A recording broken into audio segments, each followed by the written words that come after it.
I'm Dennis Galucki, and welcome to the 483rd Imagine Greater Buffalo program and our 105th virtual Imagine program, hosted by our wonderful Buffalo and Erie County Public Library. Thank you for joining us today. This program is created by ImagineLifelongLearning.com and the Center for the Study of Art, Architecture, History, and Nature, or C-SAAHN. Now, the center is a digital enterprise and network designed to help link volunteers and lifelong learning communities as part of the Buffalo Chautauqua idea. Now, before we get started, just a little housekeeping. Everyone watching will be muted and your video turned off. If you have a question or a comment, you can type it into the chat box and we'll go through as many at the end of the presentation.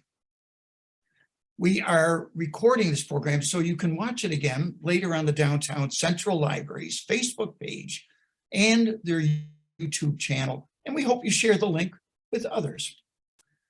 Now, on to our featured speaker. Whoops, we got the wrong one. There we go. All right. Diane Picard and Katie Pfohl both work for the Massachusetts Avenue Project, MAP. Diane has been with the Massachusetts Avenue Project since 1997 and currently serves as MAP's executive director. In 2003, she founded Growing Green, a program that employs and trains youth in urban agriculture, food system issues, micro enterprises, and leadership. Now, with her very talented staff, she has led MAP's efforts to increase access to fresh, affordable food in Buffalo schools and inner city neighborhoods. In 1992, she received a Master's of Social Work from Boston University, specializing in program planning and community organizing. Her undergraduate degree from Cornell University prepared her to teach agriculture and art at a rural secondary school in Botswana, where she served as a Peace Corps volunteer from 1986 to 1988. Now, Katie Pfohl, MAP's farm manager, started farming in Zambia, where she was a Peace Corps volunteer as well in an aquaculture program. After that, she studied permaculture in Oregon and then moved to St. Croix to work on a permaculture farm with a desire to know how to farm in temperate regions. Katie helped start CSA in East Aurora for the 2010 growing season. Katie started working at MAP as an AmeriCorps volunteer, and now she is happy to be working with MAP as a full-time staff member. Well, we've got two very interesting people with wonderful backgrounds. We're going to have to hear some of this terminology, what it means. So let's begin. Let's hear from Katie Pfohl and Diane Picard. Good afternoon, everyone. We're really excited to be here today. I'm just gonna share my screen. So,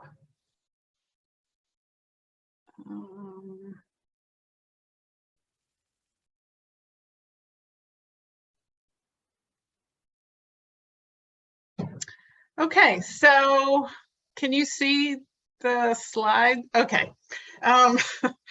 So I am gonna just go through an overview of MAP, and Katie is gonna talk about some of the program components that we're currently doing, and then we're happy to take questions at the end. So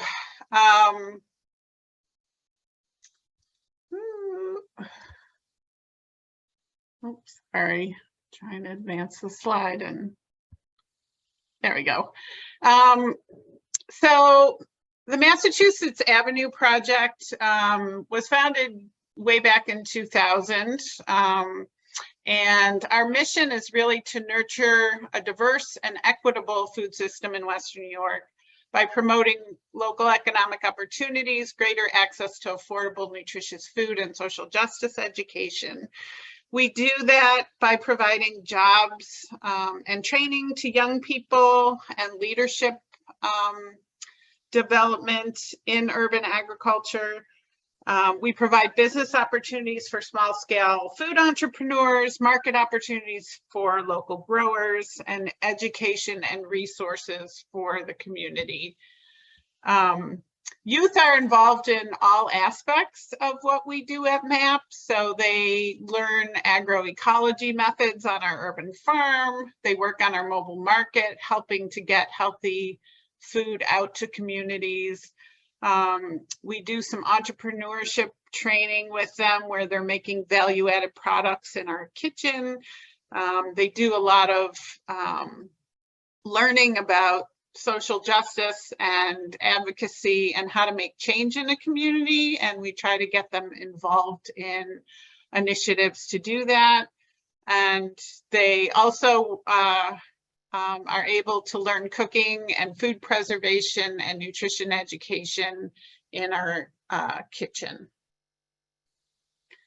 So in 2018, at the end of 2018, we completed work or construction on our Farmhouse and Community Food Training Center, which is on the west side at 387 Massachusetts.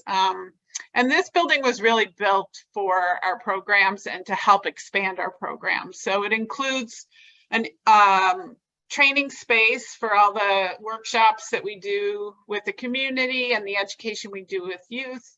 We have a shared use commercial kitchen that supports about 19 food entrepreneurs right now. We have about 3,000 square feet of cold and dry food storage, which has allowed us to really expand our mobile market program. We have a seed starting and herb drying room and a market and CSA distribution area. It houses our offices and conference room, and then we also have 2 units of affordable housing that help support the building's operations. And now I'm gonna hand it off to Katie, and she's gonna tell you a little bit about our farm and some of our other program components. Thank you. So our urban farm is right at the same site as our building, and a little bit around the corner. We grow on and utilize a little bit less than an acre of land on unceded Haudenosaunee territory. On that land, we try to use regenerative practices. We are always looking at our soil as the foundation for everything that we grow. As you can see in some of the pictures, there's compost, that's our soil enhancement. We have a small flock of hens. Right now they're in our greenhouse, and we also have 5 colonies of bees that we keep to help with us farming and pollinate our stuff, and also to have their honey and their wax for different products. Okay, Di, you want to go to the next one? Oh, sorry. Yep. Our mobile market distributes the food that we grow on the farm and also food from other local producers.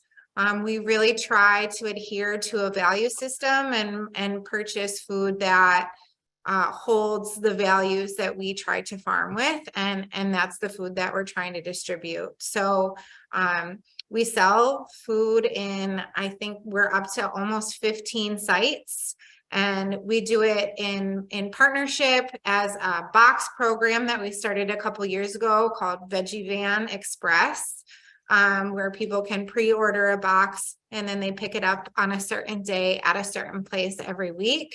And we also have sites that we go to that have been affected by food apartheid. They're far enough away from a grocery store that it would be difficult to walk there. And we try to really grow for the demographics of the area. So we're trying to satisfy the cultural significant foods that are kind of missing in our food system locally. We talked a little bit about youth enterprise. So our teens help with value-added products in our kitchen. We have a beautiful commercial kitchen facility here. Diane mentioned that it's rented out to entrepreneurs, kitchen entrepreneurs. And during the summer and minimally in the school year, teens come in and cook, but also do a small batch preservation of some of the food that we get.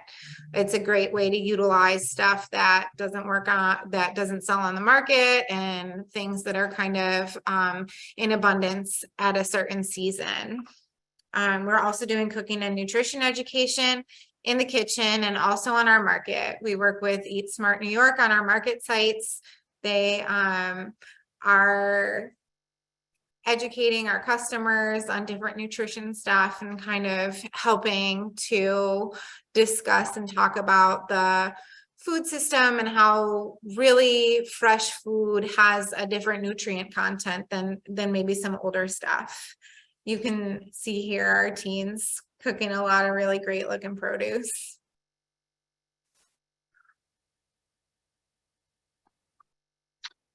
I'm going to take this slide. Part of what we do with our youth as well is really to give them a background in social justice and leadership education. They've been involved in advocacy and organizing work that has helped to change some policies here in Buffalo. They were involved in helping to get our chicken ordinance passed a long time ago, so that people could keep chickens in their backyards. When Buffalo was going through the green code process, our youth were very involved in that and actually did trainings around the city for other youth to be engaged in that green code process. And that led to allowances for urban agriculture in our zoning code, which didn't exist before. So those kinds of things, we try to give youth a platform to make sure that their voices are heard. We also do community education and training on other things. So we do cooking classes out of our kitchen with different partnerships. We do gardening seminar every spring with Grassroots Gardens and Urban Roots Buffalo. And we're also part of a collective of urban farms called GBUG, which stands for the Greater Buffalo Urban Growers. And with that group, we're really trying to talk about and educate on soil health and nutrition. So, yeah. We also do CSA promotion and distribution out of our farmhouse. So SIP and CSA Day was a great event held. We'll do a CSA event again this year where folks can come and kind of shop for a CSA box or community supported agriculture. Here at MAP, we distribute for 3 different CSAs. So 3 different farms can bring their share of produce here that people have purchased in advance. And they pick them up on the same time and the same day every week. And it's a share of the farm. So we distribute for Groundwork Market Garden, which is on the east side of the city. We distribute for the Olds Family Farm, which is out in Alden. And we also distribute for Urban Verde Farms, which is in East Aurora. So it's kind of like a easy spot for folks to get to, especially for those rural farms to come out and pick up their produce here. We also have been involved in a municipal food scrap recycling program with the city of Buffalo. So outside of our farmhouse, we have 3 compost bins, and folks come all the time to drop off their household compost into the bins. It gets picked up once a week, and we're really trying to fight for more municipal spots for food composting, but it's been a really great program here, and it has expanded to a bunch of other locations, which is great.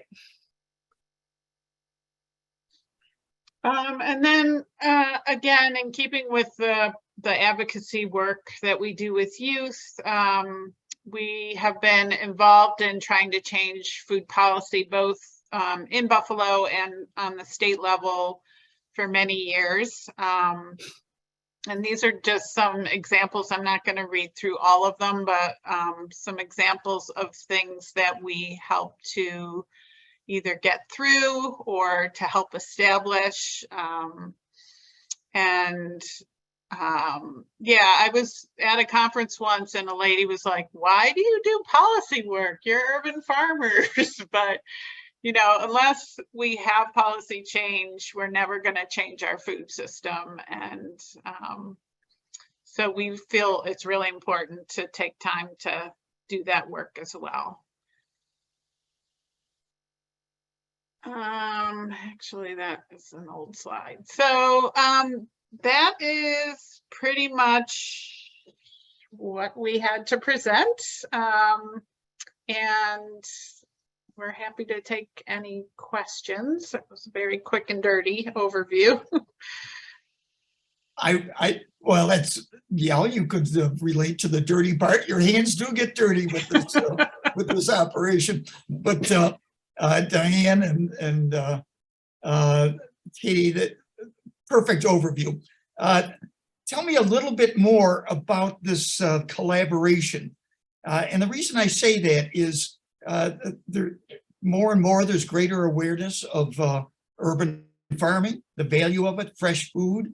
How does it connect with our need to help people access food? We have a lot of organizations that do that. They make sure people are have access to food. How can this be, culturally speaking, better food, homegrown food? How does this you referenced Greater Buffalo Urban Growers? How does that group connect? Because it, I assume, is the one responsible for helping change the culture in our whole area, even beyond Buffalo. I think that's the goal of it, right? I think that we started with this Safe Soil Pledge. There were concerns from customers of purchasing from urban farms as far as the cleanliness or safety of the soil. And so we got together there and started this kind of platform around safe soil and growing in safe city soil. That was the beginning. And we've recognized that collectively we move a little bit faster than us all trying to move independently, right? So we are collaborating on a couple different things we've been working towards, and talked about. There's nothing necessarily in the works as of yet, but doing like a whole CSA that's collective of urban farms, also doing different training programs collectively, and trying to just recognize that we're really different in our missions and what we're growing and how we're distributing, but we all have a really common ground, and we can move forward, especially in policy platforms collectively, in order to ideally get some municipal offices and recognition from our city for agricultural land within our city limits. I also just want to add that for our mobile market, we're one of the very few mobile markets in the country that source almost 100% of our food locally. So we source our food from 20 urban and regional farms right now. And we do that because, one, we feel like the food is more healthy for people. It's more nutritious. It has traveled a lot less. It was harvested more recently. But also by doing that, we're supporting our local farmers and really building economic opportunity in our local food system. All right. Kate, a reminder to folks to ask those questions. I will mention one other aspect. You alluded to the policy side, and you have a working relationship, which we'll chat more about in February, with the University of Buffalo. And it seems to me that it's around that educational policy side. Maybe just mention that. How do you connect with the university? Sure. So actually, we've been working with the university since the very beginning. In 2002, when we were looking at kind of the needs in our community, what we were seeing was increased food insecurity. The last grocery store that was in this neighborhood had closed down then. We saw a high need from teenagers who wanted jobs, but there were no jobs in the neighborhood. And then there was just lots of vacant land. So we partnered with Dr. Samina Raja in 2002, and they did a community food assessment for us that won actually a bunch of national awards, and really showed through their research what we were seeing on the ground. And was the basis for why we started our Growing Green program. And since then, we have done, they've done evaluation for our program. We have jointly done research together. They have trained our youth to do community-based research. And, we're working right now on a program or a project right now, trying to build looking at social networks around food on the east side, and really trying to build some policy initiatives around increasing healthier food on the east side of Buffalo. So we've had a long history working with Dr. Raja, who's amazing, and you should all go to her talk whenever she's doing it. in February, so we'll look forward to that. Well, ladies, both well done. Kate, how are we doing for questions? Yeah, we have a few questions, and I know you kind of touched about this, Katie, about like the safety of soil, but someone asked, did or does the soil present any problems with lead or other contaminants? And if so, how did you overcome them? Yeah, we have not had contaminants recognized in our soil, but the idea is to really thoroughly test soil before doing any kind of growing in it, and continue to do that every 5 years as long as it's testing clean.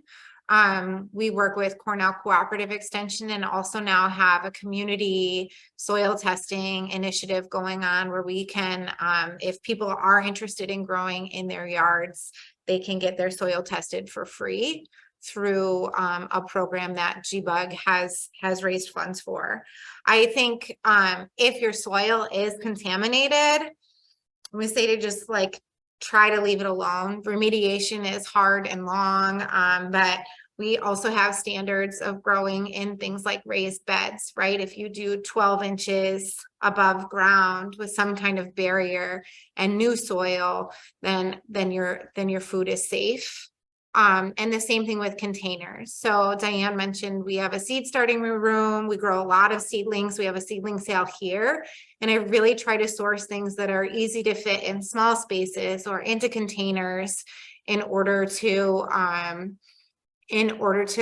allow that to be easy for a backyard grower. I think the soil testing in all of the urban farms who have signed on to the Safe Soil Pledge that GBUG created don't have any lead or heavy metal contaminants that are in their soil. And that again is the reason that we did that, for some accountability. There are no soil testing regulations federally for food grown. So that's another reason that it's really nice to source from our neighbor farmers, especially folks who have signed on to the pledge, because we can ensure that they're growing in safe soil, which you really can't do for anybody that you're not talking to. Thank you. I think one of your slides mentioned Buffalo Public Schools, but someone asked, how do you recruit youth for your programs? Sure. So we largely do it by word of mouth. We always have a waiting list.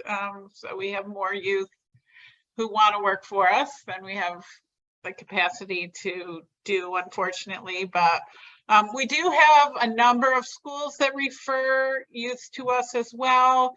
In the summer, we work with the Mayor Summer Youth Employment Program, and some youth are sometimes just placed with us, but mostly it's through word of mouth and youth, you know, talking to other youth at their schools or in their circles about what they're doing, and then they want to work here. So, yeah, we don't have to spend a lot of energy on outreach, which is Cool. nice. Cool. Another question.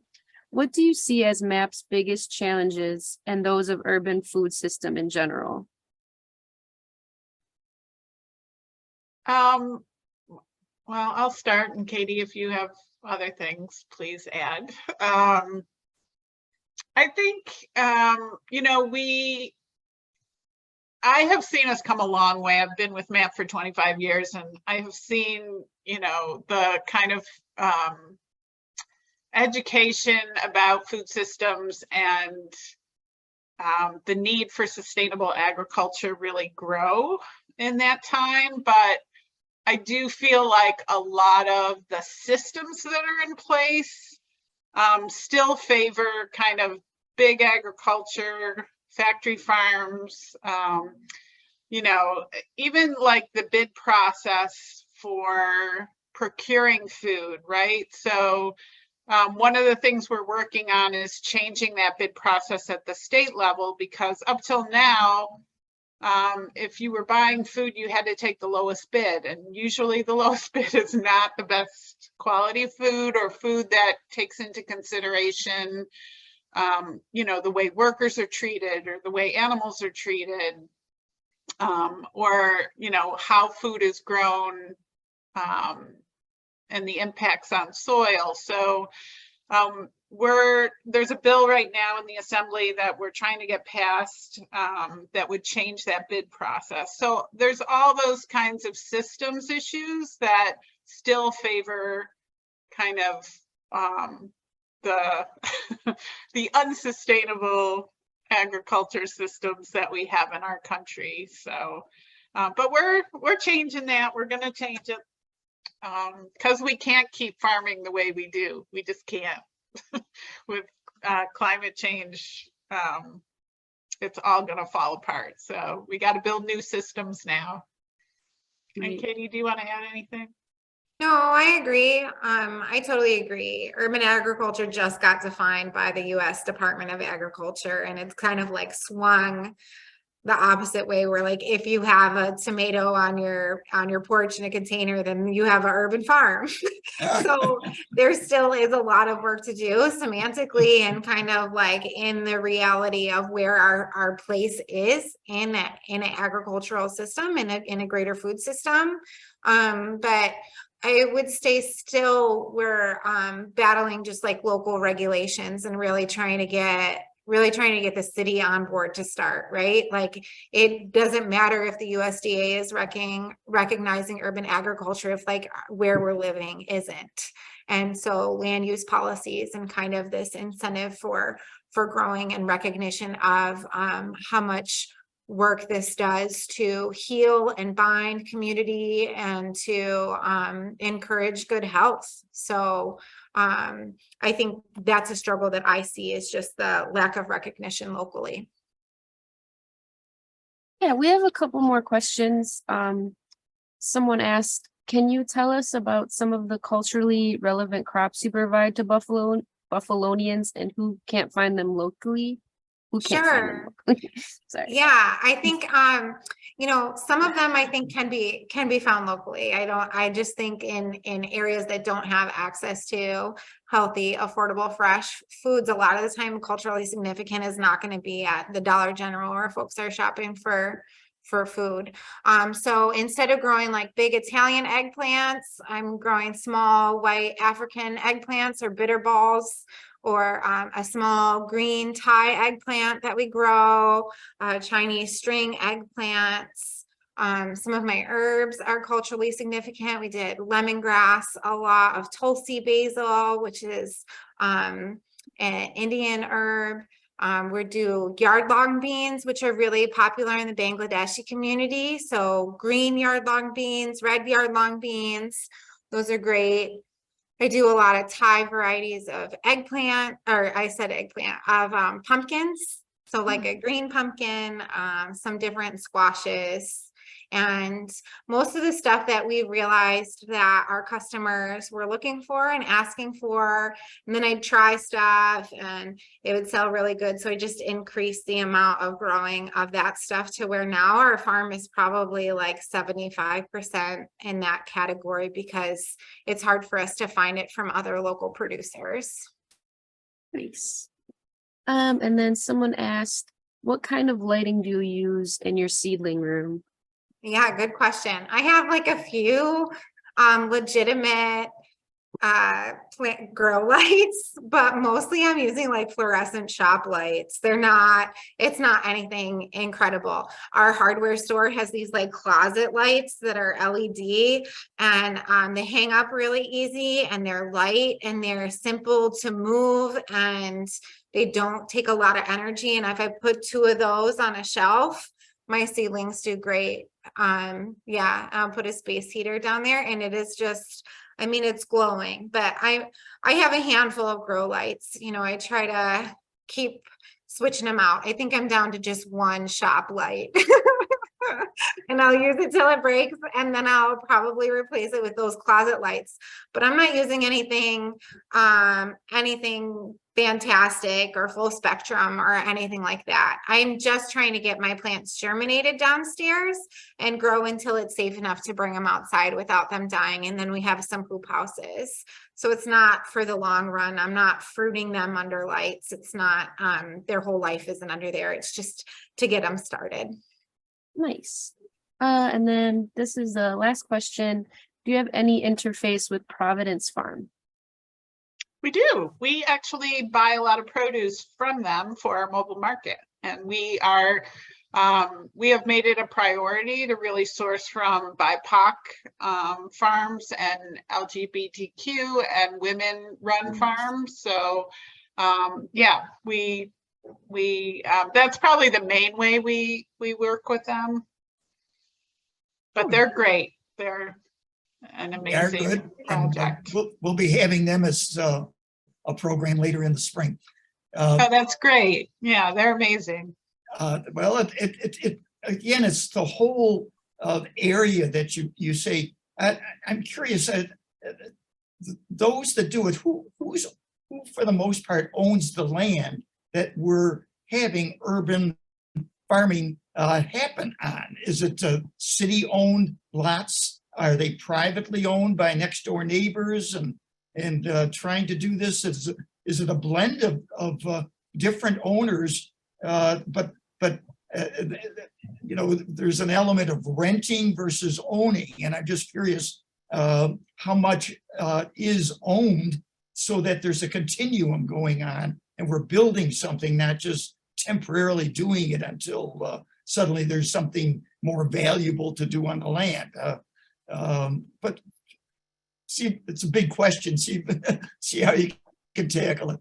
Most of the urban farms own their land because of that vulnerability, because it's not worth investing that much time and energy into soil and land that is potentially, you know, taken away because housing development is going to go up or whatever.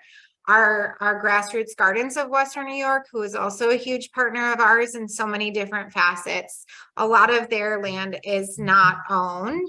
And that is another thing. This goes back again to recognition of the importance of this in our communities, but they have, I think now they've gotten a longer term lease, but forever it was that a garden could be seized 30 days prior, like with 30 days of notice. And that's just heartbreaking, right? So they also have moved towards more ownership and better agreements with the city for longer leases. But as far as I know, at least in like the GBUG or Greater Buffalo urban growers, besides grassroots gardens, I'm pretty sure 100% of the growers are owners of their land. That's good news. Good to hear. Well, unless there's any last question. Yeah. I just wanted to ask. Let's I get know it in. I know we're a little bit over, but someone asked about more information on purchasing options of produce and if you have a newsletter. We do have a newsletter, and you can sign up at our website, or yeah, just go to our website and there's a link to sign up. We do, so last year we had 10 market sites across the city, and we publish the schedule for that every spring. We go through a process in the spring where we send out new applications for new partners. So we don't know our 2023 schedule yet, but we will be publishing that in probably April or early May. That will be out. We're also getting a second truck this year, so we're very excited about that because we'll be able to do more sites across the city. So, and our schedule will be up on our website as well. So, yeah, Also, starting in the middle of February, we're here every week at our farmhouse from 3 to 6. So that's when our CSA distribution happens for other farms. And we have a small produce stand, and our value added products are in there, some of our herb stuff. And you can come in and see the space and shop for stuff that is mostly storage crops until April and May. Good. Well, Katie Pfohl and Diane Picard, wonderfully done. You're part of a major new understanding of the city, urban farming, and it has a bright future. And I trust a leadership role here in Buffalo to show others what's possible, especially in the collaboration side of it like that. So hats off to you both for doing a great job, and thank you for being today's presenters. Now, next week we have is our 5th Tuesday. January has 5 Tuesdays, and we'll be hearing from Stephanie Tisdale. She's the strategic initiatives expert for DEI, and I'm sure many of you know that DEI stands for diversity, equity, and inclusion. And she's the expert at M&T Bank.